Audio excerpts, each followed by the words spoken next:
Assalamualaikum warahmatullahi wabarakatuh. Baiklah, perkenalkan kami dari kelompok 8 yang beranggotakan Anissa Edwin, NIM 18031096, Melanie Wimudi, NIM 18031016, dan Sinta Humaira Arfen, NIM 18031114. Di sini kami akan membahas mengenai dinamika gen dalam populasi. Adapun cakupan materi yang akan kami bahas, yang pertama itu ada perubahan kesetimbangan genetik dalam populasi yang akan saya bahas nantinya.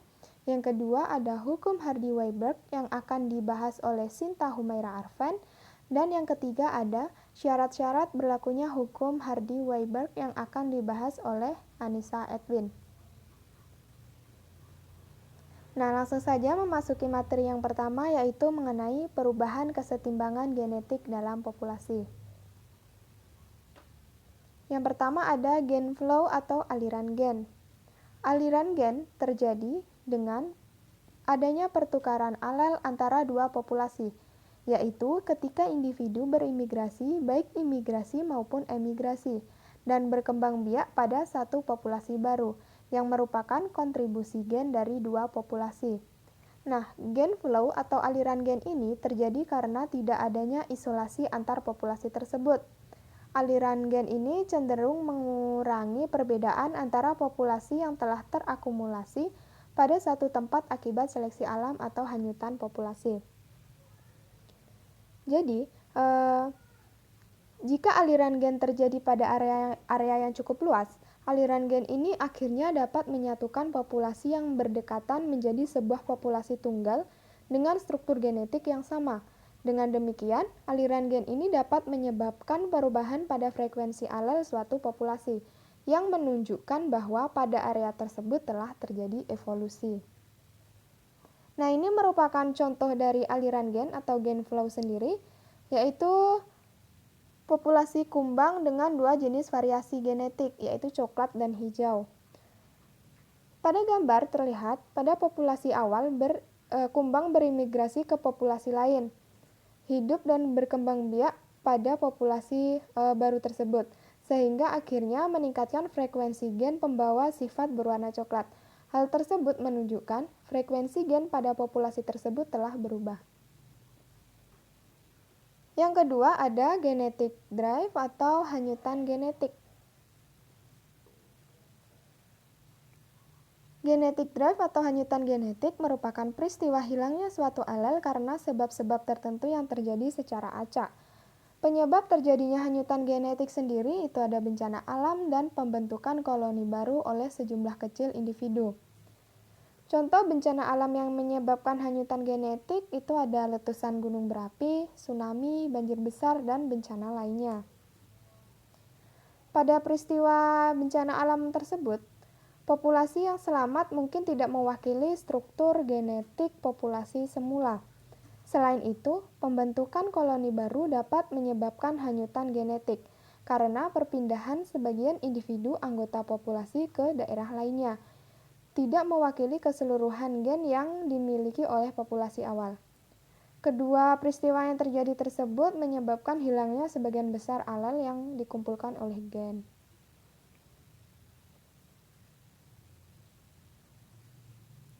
Nah, pada populasi alam, semakin besar populasi maka akan memiliki peluang yang lebih besar untuk dapat mewakili keseluruhan jumlah gen dari generasi sebelumnya. Dan sebaliknya yang terjadi, semakin kecil populasi maka kumpulan gen turunannya tidak mewakili keseluruhan parentalnya. Adanya pewarisan gen yang terjadi secara acak dalam populasi. Ini merupakan gambarnya.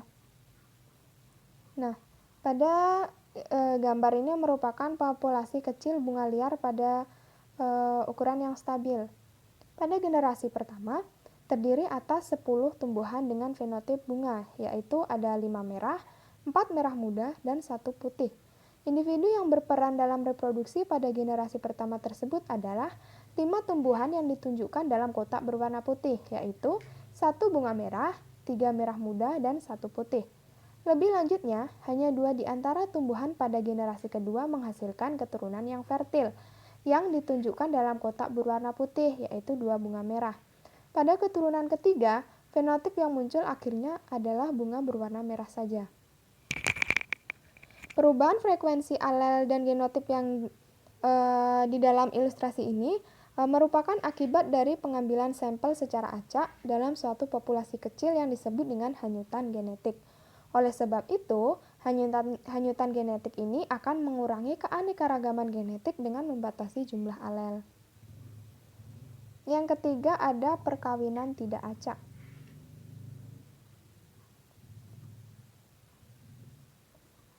Perkawinan tidak acak ini, perkawinan inbreeding merupakan perkawinan antar pasangan yang masih dekat hubungan kekerabatannya. Perkawinan inbreeding ini termasuk contoh perkawinan yang tidak acak. Perkawinan itu dikatakan tidak acak ketika individu dalam populasi tidak memiliki peluang yang sama untuk bereproduksi, karena adanya berbagai bentuk pemilihan pola berpasangan pada individu. Kasus kawin antar kerabat yang paling ekstrim adalah fertilisasi sendiri atau selfing yang umumnya terjadi pada tumbuhan. Peristiwa penyerbukan sendiri pada bunga liar cenderung meningkatkan frekuensi genotip homozigot dan memperkecil genotip heterozigot. Jika individu dengan genotip A besar dan A kecil melakukan penyerbukan sendiri, maka keturunannya akan homozigot. Sedangkan jika tumbuhan A besar A kecil melakukan penyerbukan, hanya setengah dari keturunannya bergenotip heterozigot. Selain itu, ada juga perkawinan asortatif atau perkawinan berdasarkan pilihan. Perkawinan yang tidak acak, baik kawin antar kerabat maupun perkawinan asortatif akan meningkatkan jumlah lokus gen dalam populasi homozigot. Meskipun demikian, perkawinan tidak acak tidak dengan sendirinya mengubah keseluruhan frekuensi alel dalam kumpulan gen populasi, karena struktur genetik suatu populasi ditentukan oleh frekuensi alel dan genotip. Selanjutnya ada mutasi. Mutasi adalah perubahan materi genetik pada suatu organisme. Pada mutasi ini, lajunya itu bervariasi antara spesies yang satu dengan yang lainnya. Dia tergantung pada spesies dan lokus gennya. Nah, pada mutasi ini, suatu alel mutan dapat muncul pada suatu populasi sebagai satu salinan dan menjadi tetap setelah beberapa generasi. Peristiwa ini dikenal dengan fiksasi. Dan yang terakhir yaitu ada seleksi alam. Seleksi alam adalah suatu proses di mana organisme yang lebih baik penyesuaiannya terhadap lingkungan akan menghasilkan keturunan yang lebih banyak dibandingkan yang lainnya. Nah, seleksi alam ini akan mengakibatkan sifat alel tertentu diturunkan ke generasi berikutnya dalam jumlah yang proporsional dengan frekuensi relatifnya. Oleh sebab itu, di antara semua agen dinamika gen dalam populasi, hanya seleksilah yang bisa menyesuaikan suatu populasi dengan lingkungannya. Selain itu, seleksi alam juga akan mengakumulasi dan mempertahankan genotip yang menguntungkan dalam suatu populasi. Genotip yang dikatakan menguntungkan dalam populasi ini yaitu dalam kajian seleksi, genotip yang mampu bertahan atau survive pada perubahan kondisi atau lingkungan yang baru.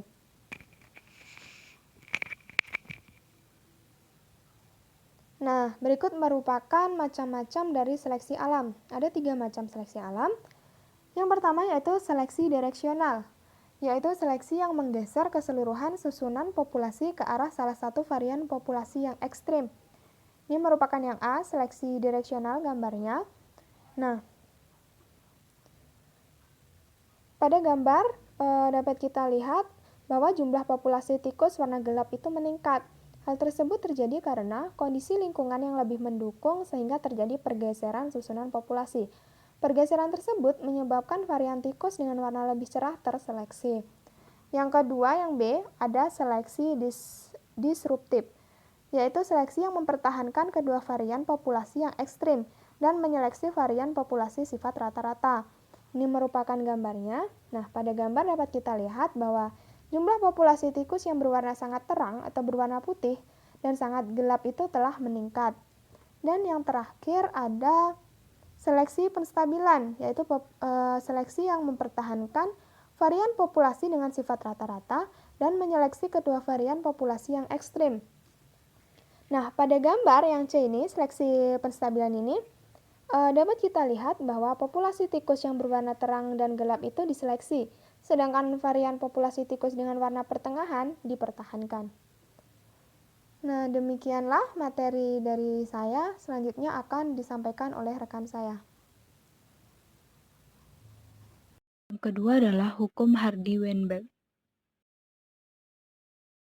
Secara terpisah, Hardy yang merupakan pakar matematika dari Inggris dan Weinberg yang merupakan dokter dari Jerman pada tahun 1908 menyatakan bahwa frekuensi suatu alel dalam populasi akan tetap berada dalam keseimbangan atau konstan selama beberapa generasi jika tidak ada yang bertindak sebagai gen perubahan selain rekombinasi seksual. Dengan kata lain, berarti pergeseran alel seksual akibat meiosis dan perkawinan acak tidak akan berpengaruh terhadap struktur genetik suatu populasi. Nah, pernyataan dari Hardy dan Weinberg ini dinyatakan dalam hukum kesetimbangan, di mana rumusnya adalah P kuadrat ditambah 2PQ ditambah Q kuadrat sama dengan 1, di mana P merupakan alel pertama yang biasanya digunakan untuk alel dominan, sedangkan Q merupakan alel lainnya yang biasanya digunakan untuk alel resesif. Artinya, jika di dalam populasi terdapat dua alel pada lokus tunggal, yaitu alel dominan D besar dan alel resesif D kecil. Dan jika frekuensi alel dominan dilambangkan dengan P kecil dan frekuensi alel resesif dilambangkan dengan Q kecil, maka P tambah Q sama dengan 1. Nah, pada reproduksi seksual, frekuensi setiap macam gamet itu sama dengan frekuensi alel dalam populasi. Jadi, jika gamet berpasangan secara acak, maka peluang frekuensi homozigotnya yaitu D besar sama dengan P kuadrat. D besar sama D besar itu homozigot. Nah, untuk peluang frekuensi homozigot yang resesif yaitu D kecil. D kecil sama dengan Q kuadrat. Dan peluang heterozigot D besar D kecil sama dengan 2PQ. Nah, maka rumusnya tadi itu adalah P kuadrat ditambah 2PQ ditambah Q kuadrat sama dengan 1.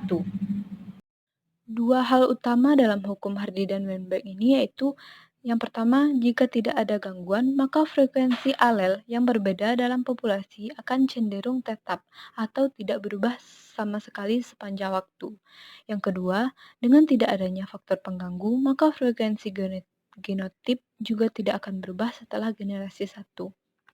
Sebagai contohnya bisa kita lihat pada masa revolusi industri di Inggris dulu kan, kupu-kupu Biston betularia itu yang berwarna terang diperkirakan lebih dari 90%, sedangkan yang berwarna gelap jumlahnya kurang dari 10%.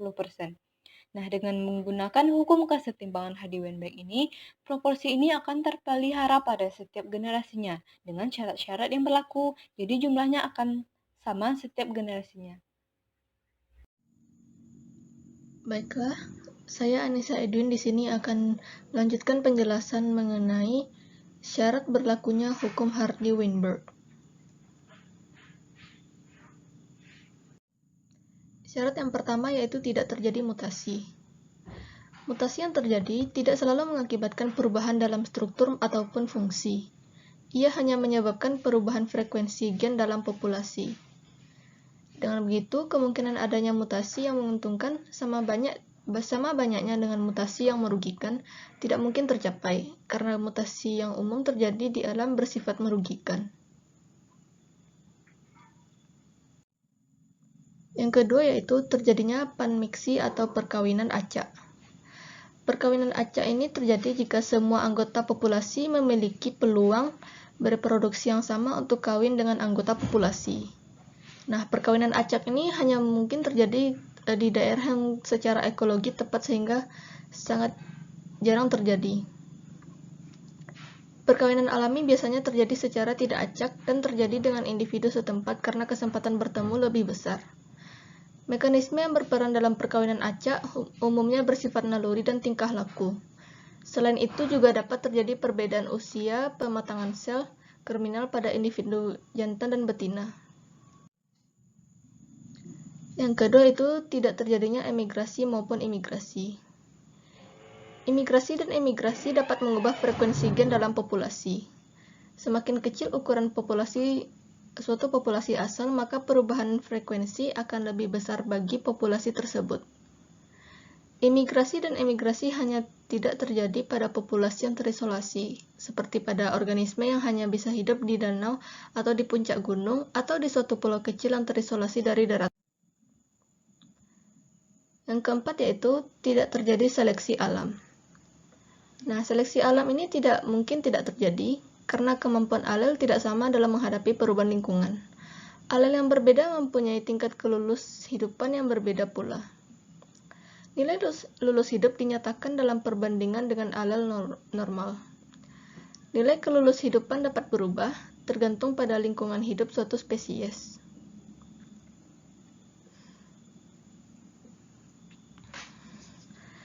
Nah, semua alel ini mempunyai kemungkinan yang sama untuk berada dalam populasi. Tidak ada yang lebih unggul dan dari yang lain. Dengan kata lain, seleksi alam tidak terjadi. Selanjutnya yaitu populasi tetap. Ukuran populasi yang tetap tidak mungkin terjadi di alam, meskipun pada suatu populasi yang terisolasi. Hal tersebut terjadi karena faktor lingkungan selalu berubah sepanjang tahun, serta selalu terjadi kelahiran dan kematian yang membuat populasi berubah. Selanjutnya yaitu populasi besar. Populasi besar hanya mungkin terjadi pada bakteri dan serangga, namun hampir tidak mungkin terjadi pada mamalia. Hal tersebut erat kaitannya dengan jumlah makanan yang tersedia, karena semakin besar populasi suatu organisme, maka jumlah makanan yang tersedia juga harus semakin besar. Nah, berdasarkan uraian mengenai syarat-syarat sebelumnya, maka diketahui bahwa persyaratan untuk hukum dan rumus kesetimbangan Hardy-Weinberg hampir tidak pernah dapat terpenuhi. Fakta tersebut membuktikan bahwa gen bersifat dinamis dalam populasi dan evolusi terjadi di alam. Rumus Hardy-Weinberg hanya dapat digunakan pada satuan waktu yang singkat saja, sedangkan dalam jangka waktu yang panjang tidak berlaku, karena keenam persyaratan tersebut tidak pernah terpenuhi sekaligus. Sekian penyampaian materi dari saya.